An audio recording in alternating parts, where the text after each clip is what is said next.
Magandang umaga, Grade Rizal. Ayan, mukhang masigla ang klase ko ngayon na. Bago tayo magsimula, manalangin muna tayo. Panginoon naming Diyos, patnubay mo po kami sa araw na ito. Patuloy mo po kaming gabayan upang lahat naming tungkulin ay aming magampanan. Tulungan mo po kami sa mga pasya na aming ginagawa. Pagpalay mo ang aming mga guro na sa amin ay matyagang nagtuturo. Pagpalain mo rin ang mga magulang namin sa patuloy na pagsuporta sa amin. Ang lahat ng ito ay aming sinasamo sa ngalan ng aming Panginoong Hesus. Amen.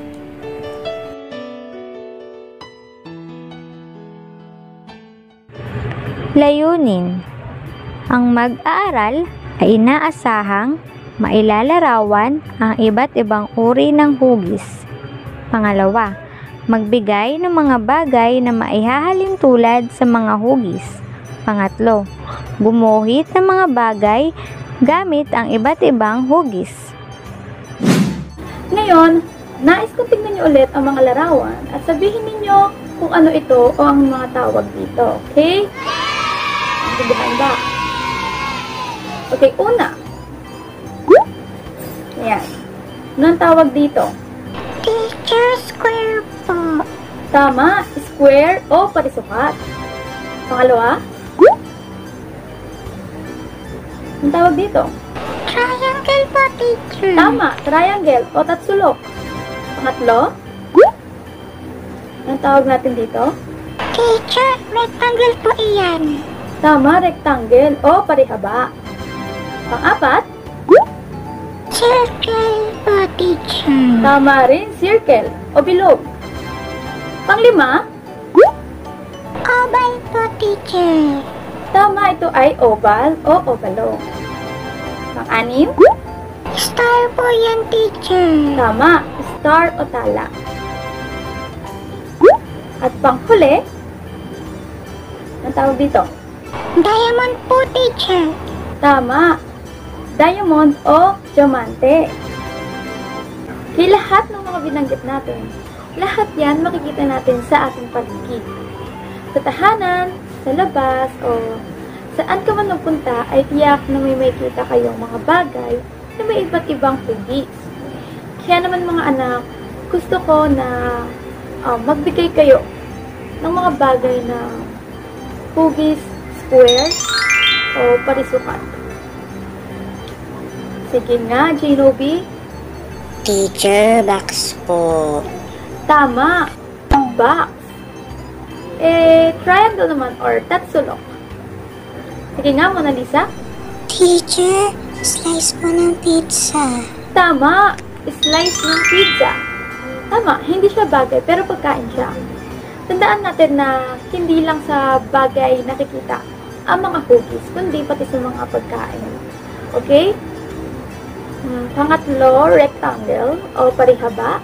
Maaari ka bang magbigay, Rebecca? Pinto po, teacher. Tama, pinto. Ang pinto ay parihaba. Pangapat, circle o bilog. Maaari ka bang magbigay? Siya. Sige. Orasan po, teacher. Tama, orasan. How about the oval o ovalo? Sige nga, Burka. Itlog po, teacher. Tama, itlog. And lastly, diamond or diamante. Desiree. Teacher, saranggola po. Tama, saranggola. So, ngayon naman, gumuhit naman kayo ng isang bagay na gamit ang mga hugis at ipasa ninyo sa akin. Okay? Okay po ba? Naiintindihan ba natin? Okay. Mabuti naman at naiintindihan ninyo. Ngayon tapos na kayo gumuhit, meron ako ipapakita sa inyong larawan. Ito. Ayan. Piliin at biligan ninyo ang bagay na katulad ng hugis na nasa kaliwa. Okay po? Okay, tapos na ba? So, sagutan na natin ha. Number 1, ano ang sagot? Teacher, gulong po. Tama, gulong. Dahil ang shape ng gulong ay circle. Number 2, Teacher, pinto po. tama, pinto. Ang pinto ay rectangle o parihaba. Number 3, Slice po na takpan, teacher. tama. Slice ng pakwan. Dahil ito ay triangle. Number 4, Itlog po, teacher. tama. Itlog. Dahil ang shape ng itlog ay oval.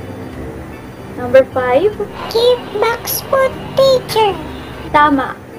Gift box. Dahil ito ay square. And lastly, Saranggola po, teacher. tama, saranggola or diamond.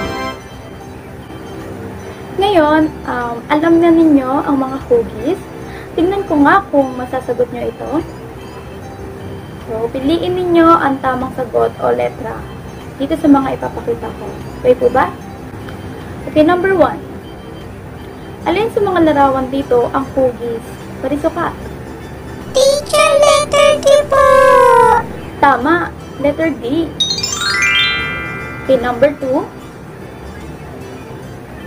Alin sa mga larawan dito ang hugis parihaba? Sige nga, tawagin ko nga si Mona Lisa. Teacher, letter C po. Tama, letter C. Okay, number 3. Ayan. Hanapin ang hugis tatsulok.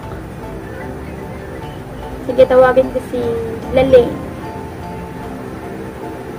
Alin yung tatsulok dyan? Hugis tatsulok dyan, anak. Teacher, letter C po. Yes, tama. Letter C, Christmas tree. Okay, number 4. Yan. Hanapin ang hugis parisukat. Sige nga, Marjorie.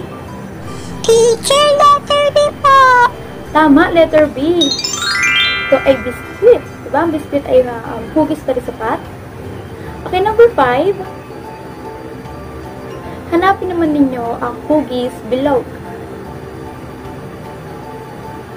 Tawagin ko si Iguna. Okay, Iguna. Teacher, letter P po. Tama, letter B. Buong pizza. Okay, hindi slice ha. Dahil ang slice ay shape. Ang shape ng slice pizza is triangle o tatsulok. Okay, ito buong pizza. Okay, number 6. Hanapin ang hugis parihaba. Sige nga, Inopia. Teacher, letter B po. Tama, letter B. Pinto. So, ako ay masaya at natutuwa dahil nakita ko natuto kayo sa aralin natin ngayon. So, para sa inyong takdang aralin, pagkapitin nyo ng guhit ang mga bagay na magkatulad. Okay, itong mga larawan. Pagkokonektahin nyo sila, okay? Naiintindihan ba? Okay. So, meron pa ba kayong mga tanong, mga anak? Okay, kung wala na, hanggang dito na lang muna tayo. Paalam and have a nice day.